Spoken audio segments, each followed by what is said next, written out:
মহাবিশ্বের দিকে তাকালে যে অসংখ্য তারা আমরা দেখি সেগুলো কিভাবে তৈরি হয় বলুন তো। হুম এটা একটা দারুণ প্রশ্ন। আজ আমরা ডক্টর চিন্ময় পালের লেখা মহাজাগতিক ধূলিকণা থেকে তারার জন্ম এই লেখাটার গভীরে যাব। হ্যাঁ, চমৎকার একটি লেখা। আমাদের লক্ষ্যটা হচ্ছে মহাকাশের ওই বিশাল গ্যাস আর ধুলোর মেঘ থেকে একটা জলজলে তারা হয়ে ওঠার যে অবিশ্বাস্য যাত্রা সেটা বোঝা। ঠিক। মানে ভাবলেই অবাক লাগে যে নক্ষত্রদেরও নির্দিষ্ট জন্মস্থান আছে, যাকে বলে নাক্ষত্রিক নার্সারি। একদম ঠিক। আর এই পুরো জার্নিটার পেছনে মূল চালিকা শক্তি কিন্তু একটাই, মহাকর্ষ। মহাকর্ষ। হ্যাঁ, এই মহাকর্ষ বলে কোটি কোটি বছর ধরে ছড়িয়ে থাকা গ্যাস আর ধূলিকণাকে একসাথে জড়ো করে। তারা তৈরির শুরুটা এভাবেই হয়। ডক্টর পালও তার লেখায় এই ধীর কিন্তু বিশাল প্রক্রিয়াটার কথাই বলেছেন। হুম। চলুন তাহলে দেখি কিভাবে ধাপে ধাপে এটা ঘটে। আচ্ছা, তাহলে একেবারে শুরুতে কি থাকে? নেবিউলা, তাই তো? হ্যাঁ, নেভিউলা। মানে গ্যাস, বিশেষ করে হাইড্রোজেন, হিলিয়াম আর ধূলিকণার বিশাল মেঘ মহাকাশের হিসেবে বিরাট জায়গা জুড়ে, তাই না? বিরাট। আর এখানেই মহাকর্ষ তার খেলাটা শুরু করে। তবে বিষয়টা সবসময় এত সোজাসাপটাও নয়। ও। ডক্টর পালের লেখাতেও যেমন ইঙ্গিত আছে, এই মেঘের ভেতরে কিন্তু নিজস্ব একটা আলোড়ন থাকে, টার্বুলেন্স যাকে বলে, চৌম্বক ক্ষেত্র থাকে। আচ্ছা। এগুলোও কিন্তু প্রাথমিক সংকোচনে একটা ভূমিকা রাখে। কখনো হয়তো সাহায্য করে, কখনো আবার একটু বাধাও দেয়। কিন্তু শেষমেশ মহাকর্ষই যেতে। হ্যাঁ, শেষ পর্যন্ত মহাকর্ষই এই কণাগুলোকে কাছাকাছি টানতে শুরু করে। আর মেঘটা নিজের ভরের কারণেই ভেতরের দিকে চুপসে যেতে থাকে, সংকুচিত হতে থাকে। আচ্ছা, তার মানে এই সংকোচনের ফলে ঘনত্ব বাড়ছে আর তাপমাত্রাও নিশ্চয়ই বাড়ছে ভেতরের দিকে। একদম তাই। যত সংকুচিত হচ্ছে, কণাগুলো তত বেশি ধাক্কা খাচ্ছে, আর মেঘের কেন্দ্রটা সবচেয়ে বেশি চাপ আর তাপ অনুভব করছে। এই যে গরম আর ঘন হয়ে ওঠা কেন্দ্রটা, এটাই হচ্ছে প্রোটোস্টার, বা বলতে পারেন ভ্রূণ নক্ষত্র, কোটোস্টার। কিন্তু এটা তো এখনো পুরোপুরি নক্ষত্র নয়, তাই না? না না, এখনো নয়। দেখতে হয়তো খানিকটা নক্ষত্রের মতো, কিন্তু এর কেন্দ্রে তখনও নিউক্লিয়ার ফিউশন শুরু হয়নি। আসল শক্তির উৎসটা তখনও চালু হয়নি। তার মানে এটা তখনও আশেপাশে থেকে আরো গ্যাস ধুলো টেনে নিচ্ছে, বাড়ছে। ঠিক ধরেছেন। এই প্রোটোস্টার তার চারপাশের মেঘ থেকে আরও লক্ষ লক্ষ বছর ধরে ভর জমা করতে থাকে। এটা বেশ লম্বা একটা সময় ধরে চলে। আচ্ছা। আর ভর যত বাড়ছে, কেন্দ্রের চাপ আর তাপমাত্রাও ততই আকাশ ছোঁয়া হতে থাকে। তাহলে সেই আসল মুহূর্তটা কখন আসে? কখনই প্রোটোস্টার একটা সত্যিকারের তারা হয়ে ওঠে? সেই ম্যাজিক মোমেন্টটা আসে যখন কেন্দ্রের তাপমাত্রা বাড়তে বাড়তে প্রায় 1,000,000,000 সেলসিয়াসে পৌঁছে যায়। 1,000,000,000! অবিশ্বাস্য! হ্যাঁ, এই প্রচণ্ড তাপ আর চাপে হাইড্রোজেনের পরমাণুগুলো আর স্থির থাকতে পারে না। তারা একে অপরের সাথে জুড়ে গিয়ে হিলিয়াম তৈরি করতে শুরু করে। এটাই নিউক্লিয়ার ফিউশন। এটাই নিউক্লিয়ার ফিউশন। আর এই ফিউশন থেকেই বিপুল পরিমাণ শক্তি তৈরি হয়। যে শক্তিটা আলো হয়ে বেরিয়ে আসে, যেটা আমরা দেখি। হ্যাঁ, আলো তো বটেই, সাথে অমছন তাপ। আর এই শক্তিটা বাইরের দিকে একটা প্রচণ্ড চাপ তৈরি করে। বাইরের দিকে? মহাকর্ষের বিরুদ্ধে? ঠিক তাই। কারণ একই সময়ে মহাকর্ষ কিন্তু তারাটাকে ভেতরের দিকে টেনে সংকুচিত করে ফেলতে চাইছে। তো যখন ফিউশন থেকে তৈরি হওয়া এই বাইরের চাপ আর মহাকর্ষের ভেতরের টান একদম সমান সমান হয়ে যায়, একটা ব্যালেন্স তৈরি হয়। একদম একটা স্থিতিশীল অবস্থা তৈরি হয়। নক্ষত্রটা আর সংকুচিতও হয় না, আবার ফেপেও যায় না। এই অবস্থাতেই জন্ম নেয় একটা মেইন সিকোয়েন্স স্টার বা মুখ্য অনুক্রমের তারা। বাহ! তার মানে আমাদের সূর্য? সূর্য তো এখন এই মেইন সিকোয়েন্স পর্যায়ে আছে, তাই না? ঠিক, আমাদের সূর্য এখন এই সুস্থির পর্যায়ে আছে। কেন্দ্রে সে অনবরত হাইড্রোজেন পুড়িয়ে হিলিয়াম তৈরি করছে আর আলো ছড়াচ্ছে। কোটি কোটি বছর ধরে এটাই চলবে। আর একটা তারায় এই পর্যায়ে কতদিন থাকবে, সেটা কি তার ভরের উপর নির্ভর করে?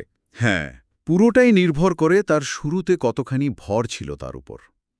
মজার ব্যাপার হলো, তারা যত বেশি ভারী হয়, তার কেন্দ্রের চাপ আর তাপ তত বেশি থাকে। আচ্ছা। ফলে সে তত দ্রুত তার হাইড্রোজেন জ্বালানি পুড়িয়ে শেষ করে ফেলে। তাই বিশাল ভরের নক্ষত্রদের আয়ু কিন্তু বেশ কম হয়, হয়তো মাত্র কয়েক লক্ষ বছর। আর আমাদের সূর্যের মতো মাঝারি বা ছোট তারা? ওদের আয়ু অনেক লম্বা, কয়েকশো কোটি, এমনকি হাজার কোটি বছরও হতে পারে। কিন্তু সবকিছুরই তো শেষ আছে।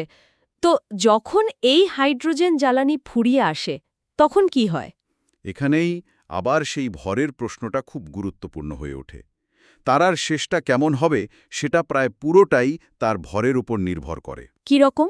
দুটো আলাদা পথের কথা শোনা যায়। হ্যাঁ, মূলত দুটো পদ। কম বা মাঝারি ভরের নক্ষত্র, ধরুন আমাদের সূর্যের মতো, সেগুলোর কেন্দ্রে হাইড্রোজেন ফুরিয়ে গেলে হিলিয়াম ফিউশন শুরু হতে পারে। হিলিয়াম থেকে আরও ভারী মৌল? হ্যাঁ, কার্বন, অক্সিজেন এসব তৈরি হয়। এই সময় নক্ষত্রটা অমছম ফুলে ওঠে, একটা রেড জায়ান্ট বা লোহিত দানবে পরিণত হয়। Red giant? তারপর জীবনের একেবারে শেষ পর্যায়ে সে তার বাইরের গ্যাসের স্তরগুলো আস্তে আস্তে মহাকাশে ছড়িয়ে দেয়। তৈরি হয় খুব সুন্দর দেখতে একটা জিনিস, প্ল্যানেটারি নেবিউলা। ও, দেখেছি ছবিতে, রঙিন মেঘের মতো। ঠিক।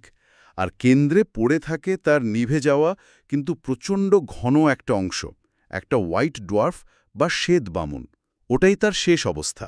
আচ্ছা, আর যে তারাগুলো অনেক বেশি ভারী, সূর্যের চেয়ে অনেক গুণ বেশি?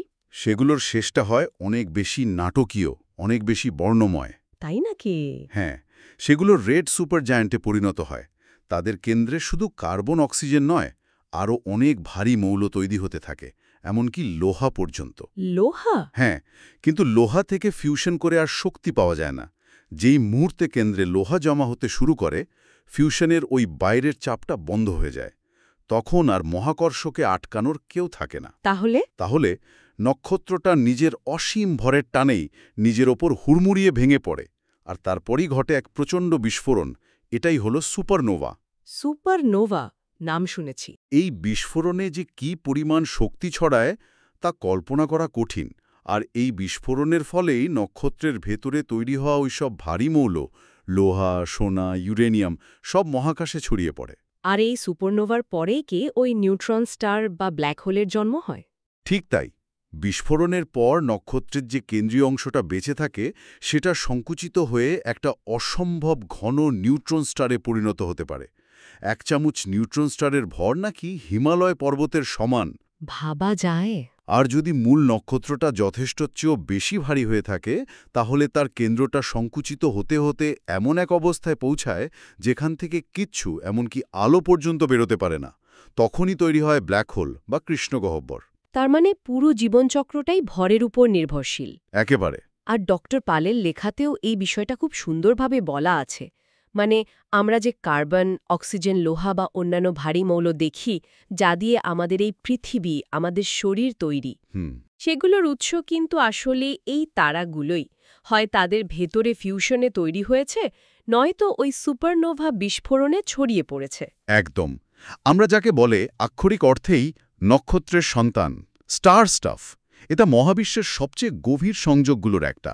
আমাদের অস্তিত্বের প্রতিটি পরমাণুর পেছনেই একটা নাক্ষত্রিক ইতিহাস লেখা আছে। তাহলে পুরো যাত্রাটা যদি খুব সংক্ষেপে একবার দেখি, মহাজাগতিক ধুলো আর গ্যাসের মেঘ মানে নেবুলা, সেটা মহাকর্ষের টানে সংকুচিত হয়ে তৈরি করছে প্রোটোস্টার। হ্যাঁ। কেন্দ্রে যথেষ্ট তাপ আর চাপ হলে নিউক্লিয়ার ফিউশন শুরু, জন্ম নিচ্ছে মেইন সিকোয়েন্স স্টার।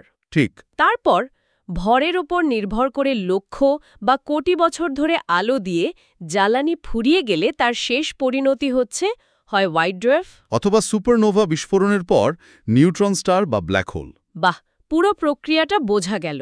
আর এই পুরো প্রক্রিয়াটা জানা কিন্তু শুধু অ্যাস্ট্রোনমি নিয়ে জানার জন্য জরুরি নয়। এটা আসলে আমাদের নিজেদের উৎসটা কোথায় সেদিকেও আলো ফেলে। মহাবিশ্বের এই বিশাল ছবির মধ্যে আমরা ঠিক কোথায় দাঁড়িয়ে সেই বোধটা তৈরি হয়। একদম। সবশেষে একটা প্রশ্ন মাথায় আসছে। আমরা তো জানলাম ভারী মৌলগুলো তারা বা সুপারনোভাতে তৈরি হয়। হ্যাঁ।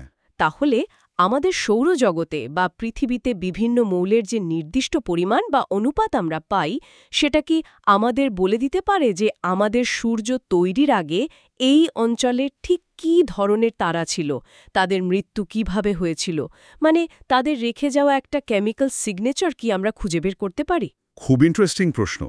এটা নিয়ে বিজ্ঞানীরা অনেক গবেষণা করছেন। হয়তো ভবিষ্যতে আমরা এই স্বাক্ষর পড়তেও পারব।